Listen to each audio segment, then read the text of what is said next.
AI-171 की सिर्फ 35 second की फ्लाइट थी, जिसमें टेक ऑफ के 7 सेकंड बाद में दोनों इंजन बंद हो गए क्योंकि इनकी फ्यूल सप्लाई बंद हो गई। पायलट अपने को पायलट से पूछता है, तुमने इंजन बंद क्यों किया? को पायलट का जवाब आता है, मैंने बंद नहीं किया। फ्लाइट के 12 सेकंड बाद में रेट टरबाइन एक्टिवेट होता है जो फ्लाइट के क्रूशियल कंपोनेंट को सप्लाई देता है। पायलट तुरंत वापस दोनों इंजन की फ्यूल सप्लाई ऑन करते हैं और 17 सेकंड बाद में इंजन 1 स्टार्ट भी हो जाता है। लेकिन अब तक एयरक्राफ्ट काफी नीचे आ चुका था और यह इतना थ्रस्ट क्रिएट नहीं कर पाता है कि यह एयरक्राफ्ट को वापस ऊंचाई पर ले जाए। 22 सेकंड पर इंजन नंबर 2 भी स्टार्ट होता है, लेकिन यह फ्यूल इग्निशन तक नहीं पहुंच पाता और यह इंजन कंप्लीटली एक डेड इंजन की तरह ही रहता है। टेक ऑफ के 36 सेकंड बाद में एयरक्राफ्ट कंप्लीटली थ्रस्ट क्रिएट करने में फेल हो जाता है और जमीन पर आकर गिर जाता है। गिरते टाइम इसमें लगभग 1 लाख लीटर से भी ज्यादा फ्यूल अवेलेबल था, जो एक भयंकर धमाका करता है।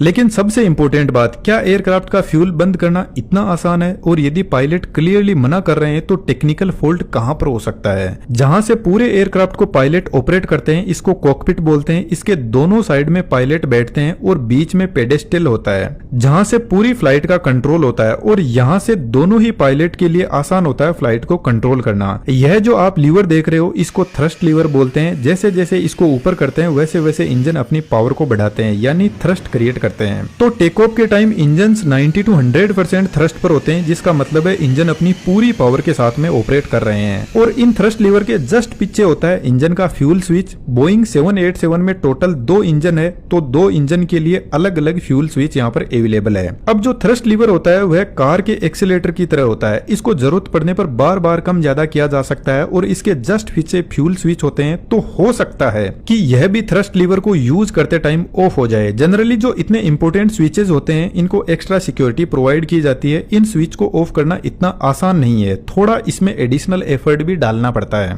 बाय डिफॉल्ट ये लॉक होते हैं, तो जब इनको ऑफ करना होता है तो पहले स्विच को ऊपर की तरफ पुल किया जाता है, उसके बाद में यह ऑफ हो सकता है। जो मैन पायलट होता है वो काफी एक्सपीरियंस्ड होता है। यदि को पायलट कुछ ऐसी एक्टिविटी करता है तो विजन एकदम क्लियर होता है, उसको अंदाजा लग जाता है कि पास में बैठे इंसान ने कुछ किया है। तो फिर हाई चांस है कि फ्यूल किसी मैकेनिकल फॉल्ट की वजह से बंद हुए हों, क्योंकि जब इन स्विच को वापस ऑन किया गया तो जो इंजन का रेस्पॉन्स था उसको देखकर लगता है कि हो सकता है एयरक्राफ्ट में और भी फॉल्ट अवेलेबल थे। एक्चुअल में इंजन के साथ में क्या हुआ इसको तो हम डिटेल में समझेंगे, लेकिन एनिमेशन की हेल्प से कॉन्सेप्ट समझना आसान होता है। यदि आप भी ऐसा एनिमेशन सीखने में इंटरेस्टेड हो तो हमने डिटेल से एडवांस 3D एनिमेशन का कोर्स डिजाइन किया है, साथ में हम आपको एनी टाइम हेल्प भी प्रोवाइड करवाते हैं। तो आप सीखने में इंटरेस्टेड हो तो डिस्क्रिप्शन में डिटेल्स अवेलेबल है, जरूर से चेकआउट कीजिएगा। Now back to the point. एक बंद जेट इंजन को